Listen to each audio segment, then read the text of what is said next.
web. He who eats of their eggs die. And from that which is crushed a viper breaks even out. Listen to this.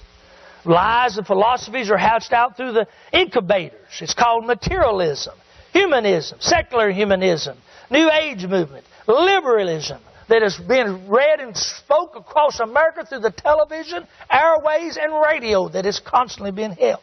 It's like a viper's egg. Notice how Isaiah pronounced it. You know, viper in the days of the Old Testament was a very poisonous snake. Remember when even the Apostle Paul was bit by a viper on the island when he was shipwrecked, and they thought he would die. They actually sat there and waited for him to die because most people died.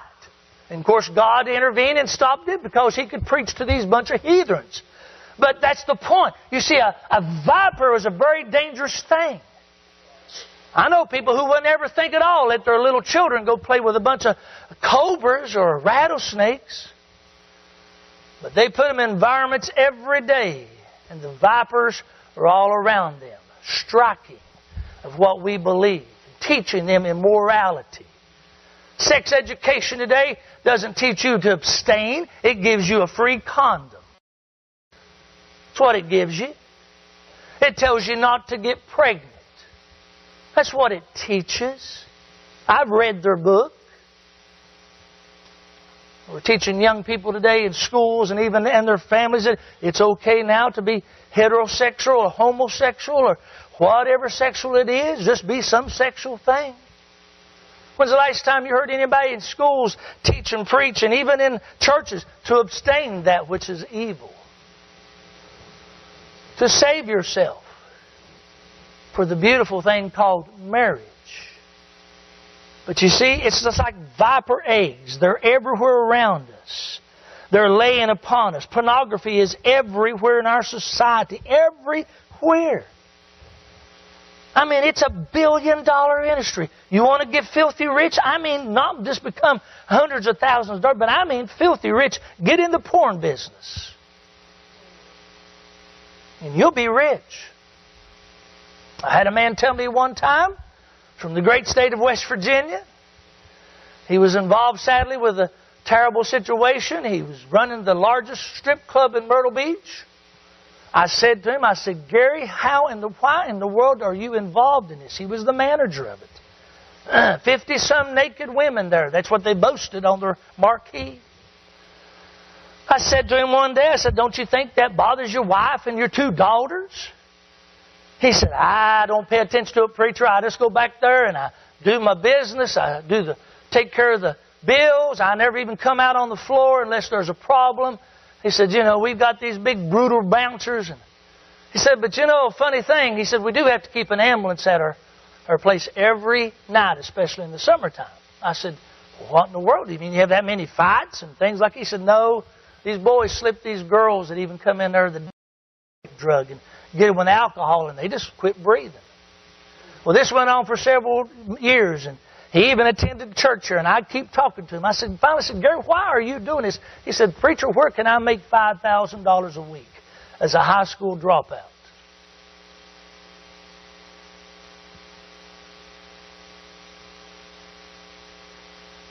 But when he opened up his Valentine's present, 2 years later, in his Valentine's present was his divorce papers.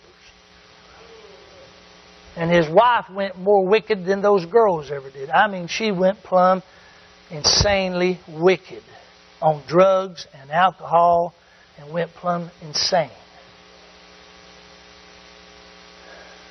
And I thank God he finally repented of his sins and he walked away from it. And did you know they even offered to buy him a house? Said, pick the house wherever you want to live in Myrtle Beach and we will buy it for you. Pay cash. You think the devil isn't out there today taunting his weaves of web? He's the everywhere. It's the drugs and alcohol. Did you know I read recently in Barnum again that more high school and college kids spend money on alcohol than any other product that they buy? Almost $3 billion. Billion. You think this college up here don't need something? I tell you, you ought to go mortgage your home and make sure that that church is built up there to hear the Word of God and the truth, to salvage these young people's lives and give them a choice to hear the Word of God. We are in a web of like a tangled weave. Listen to this. The hatch, the vipers, and the weave, the spider's web. You know, you've seen spiders' webs, all of you, haven't you? They're hard to see sometimes, especially either early in the morning or late at night, aren't they? But of course they do what they are supposed to do. A spider weaves its web and hoping to catch prey. And that's how Isaiah is describing what's happening to Israel here. He said, you're letting a bunch of vipers' eggs lay all around us. When they hatch, what do you think they're going to do?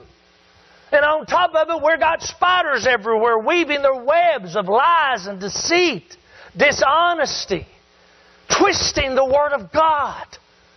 And you wonder then why you're getting caught up in this web.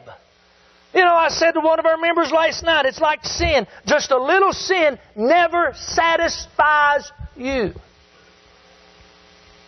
That's the law of sin. The more you start, the more it takes to satisfy. It's like an insatiable appetite that will not go away.